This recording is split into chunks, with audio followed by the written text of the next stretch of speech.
Hello दोस्तों, नमस्कार। Fundamentals for investment इस चैनल में मैं आप सभी लोगों का दिल से बहुत बहुत स्वागत करता हूँ। तो चलिए इस वीडियो को भी शुरू कर लेते हैं। तो अभी हम लोग आ चुके हैं हमारे नॉर्मल स्क्रीन के ऊपर। तो आप लोग जैसे कि देख सकते हो, आज हम लोग डिस्कस करने वाले हैं सिर्फ और सिर्फ एक ही कंपनी के बारे में। वो है दोस्तों ऑफिस स्पेस सॉल्यूशंस लिमिटेड। तो दोस्तों ये कंपनी फिलहाल तो 625 रुपीज़ में ट्रेड कर रहा है। अगर आप इसके मार्केट कैप के थोड़ा बहुत नज़र डालोगे तो यहाँ पर देख पाओगे सिर्फ 4041 करोड़ का मार्केट कैप है। मतलब थोड़ा बहुत रिस्की कैटेगरी में आती है और स्मॉल कैप कैटेगरी में भी आती है। तो कितना रिस्क है या नहीं वो थोड़ा बहुत डिस्कस कर लेते हैं। तो एट फर्स्ट हम लोग जाएंगे दोस्तों इस कंपनी के वेबसाइट के ऊपर ये देखने के लिए कि ये कंपनी एक्चुअली करती क्या है। तो यहाँ पर आप लोग देख सकते हो दोस्तों, हम लोग आ चुके हैं कंपनी के वेबसाइट के ऊपर। यहाँ पर दोस्तों जैसे कि आप लोग देख पाओगे कि ये कंपनी ऑफिस के लिए स्पेस प्रोवाइड करती है। जैसे कि आप लोग यहाँ पर देख पाओगे कि ये जो मुंबई में यहाँ पर 1 घंटे के लिए 1000 रुपये आपको देना पड़ेगा। उसके लिए आपको 6 आदमियों का सीट प्रोवाइड करेगा, ठीक है। उसके बाद अगर मैं नीचे जाऊं तो यहाँ पर आप लोग देख पाओगे कि 6 आदमियों के लिए यहाँ पर आवर के हिसाब से 1000 रुपये देना पड़ेगा। उसके बाद 8 सीटर भी है, उसके बाद 6 सीटर भी है, 4 सीटर भी है 800 रुपये का। उसके बाद यहाँ पर देख सकते हो लोकेशन वाइज वेरी करते हैं दोस्तों जो टाइम है, मतलब जो टाइमिंग वाइज और लोकेशन वाइज वेरी करते हैं प्राइसेस। तो आप लोग जितना मैं नीचे स्क्रॉल करते जाऊंगा और ज्यादा प्राइसेस और वर्क स्पेस आप लोगों को अवेलेबल होता हुआ नजर में आ जाएगा। तो दोस्तों कंपनी का जो बिजनेस है वो थोड़ा बहुत इनोवेटिव टाइप का है, थोड़ा बहुत इंटरेस्टिंग भी है। तो इसके साथ साथ चलिए एक बार देख लेते हैं कि इसका बैलेंस शीट में क्या रखा है। जैसे कि आप लोग देख सकते हो, हम लोग आ चुके हैं ऑफिस स्पेस सॉल्यूशंस के बैलेंस शीट के ऊपर। यहाँ पर आप लोगों को रिजर्व एंड सरप्लस नजर में आ जाएगा।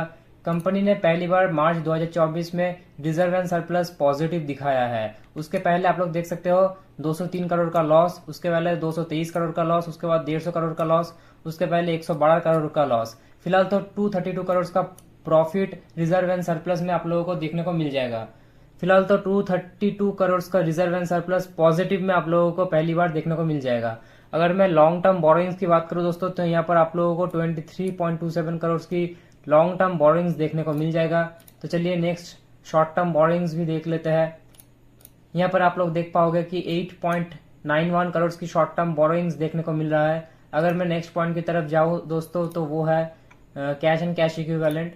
जैसे कि आप लोग यहाँ पर देख पाओगे कि 4.45 करोड़ की कैश एंड कैश इक्विवेलेंट भी देखने को मिल जाता है। तो चलिए बढ़ते हैं हमारी नेक्स्ट पॉइंट की तरफ दोस्तों। तो वो है FII DII डेटा। जैसे कि आप लोग देख पाओगे दोस्तों, यहाँ पर अगर मैं कंपनी का प्राइस चार्ट ओपन कर लूं तो ये कंपनी बहुत ही कम समय में लिस्टेड हुआ। ईयर है वो कैलकुलेट करके बता दो तो 31 में 2024। मतलब आप लोग देख सकते हो यहाँ पर,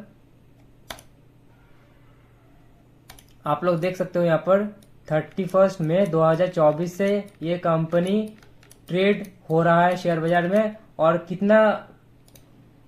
कितना रिटर्न दिया है फिलहाल तो आप लोग देख पाओगे कि 55.11% की रिटर्न नजर में आ रहा है। इसका मतलब ये नहीं है कि ये और रिटर्न देगा या फिर यहाँ से गिरेगा। आप लोगों को कोई भी कंपनी में निवेश करने से पहले, जैसे कि मैंने आप लोगों को बहुत बार सिखाया हुआ है कि हमेशा फंडामेंटल्स को अच्छे से स्टडी करिए। उसके बाद बिजनेस के ऊपर थोड़ा बहुत ध्यान दीजिए कि वो बिजनेस आपको पर्सनली कैसा लगता है। अगर अच्छा लगता है तो जरूर उसको और डिटेल में स्टडी कीजिए, और अगर अच्छा नहीं लगता तो उसके बारे में फर्दर स्टडी करने का कोई जरूरत नहीं है। उस सेक्टर को अवॉइड कीजिए, स्पेशली उस स्टॉक को अवॉइड कीजिए।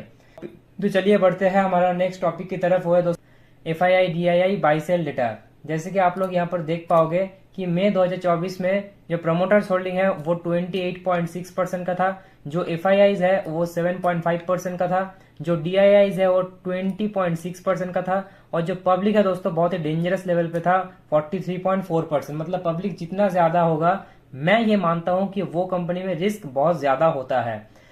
पर आप लोग एक चीज बहुत ही अच्छे से नोटिस करो कि यहाँ पर थोड़ा परसेंटेज वाइज बहुत बड़ा चेंज हुआ है। अगर मैं प्रमोटर्स की बात करूं तो 28.6% का ही फिलहाल तो नजर में आ रहा है।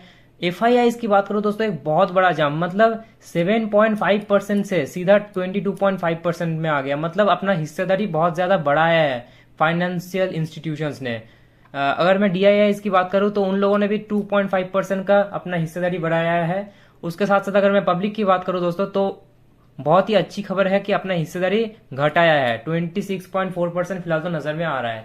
तो चलिए देख लेते हैं, कोई कर्जा तो नहीं है। यहाँ पर आप लोग देख पाओगे कि प्लेज शेयर्स दोस्तों 0 नजर में आ जाता है, जो कि बहुत ही अच्छी बात है किसी भी कंपनी के लिए। ऐसा नहीं है कि लार्ज कैप कंपनी के लिए थोड़ा बहुत प्लेज शेयर्स अच्छा है। प्लेज शेयर्स वो छोटा कंपनी हो, मिड कैप कंपनी हो, लार्ज कैप कंपनी हो, अगर 0 है तो बहुत ही अच्छी बात है। चलिए बढ़ते हैं हमारे नेक्स्ट टॉपिक की तरफ। यहाँ पर जैसे कि आप लोग देख पाओगे दोस्तों, मैंने quarter wise profit and loss statement open कर लिया है। कंपनी ने पहली बार क्वार्टर वाइज यहाँ पर प्रॉफिट दिखाता हुआ नजर में आ रहा है, 1.38 करोड़ का प्रॉफिट। उसके पहले आप लोग देख पाओगे कि यहाँ पर सिर्फ लॉस है, 13 करोड़ का लॉस, 6 करोड़ का लॉस। पहला बार क्वार्टर में प्रॉफिट में नजर में आ जाता है, पहला बार क्वार्टर में ये कंपनी प्रॉफिट में कन्वर्ट होता हुआ नजर में आ रहा है। इसका मतलब ये नहीं कि इसके बाद सिर्फ और सिर्फ प्रॉफिट ही होगा या फिर लॉस होगा। आपको ये चीज देखना है कि अगले क्वार्टर्स में, ये मार्च 2024 का नंबर है, मतलब जुलाई का जो नंबर है वो अभी तक तो फिलहाल देखने को नहीं मिल रहा। उस पे भी हम लोगों को देखना होगा कि ये कंपनी कैसा परफॉर्म करती है। अगर अच्छा परफॉर्म करती है तो अच्छी बात है, और अगर बुरा परफॉर्म करती है तो उसका परफॉर्मेंस भी, तो उसका इम्पैक्ट भी हमें स्टॉक की तरफ देखने को मिल जाएगा। तो अगर मैं आप लोगों को year on year wise profit and loss statement यहाँ पर दिखा दूं, तो यहाँ पर आप लोग देख पाओगे कि फिलहाल तो लॉस ही नजर में आ रहा है, 18 करोड़ का लॉस, उसके पहले 47 करोड़ का लॉस। अभी आप लोग एक चीज कह सकते हो कि सर अभी तो आपने दिखाया था कि फिलहाल कंपनी प्रॉफिट में कन्वर्ट हो रही है।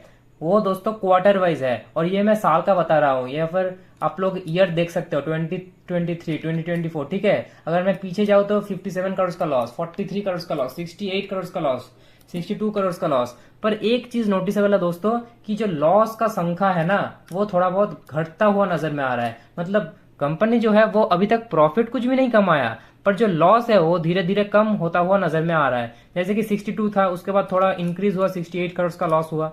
उसके बाद देखिए लॉस में गिरावट है, 43 करोड़ का हुआ, उसके बाद 57 करोड़, उसके बाद एक बहुत बड़ा गिरावट 47 करोड़ का लॉस।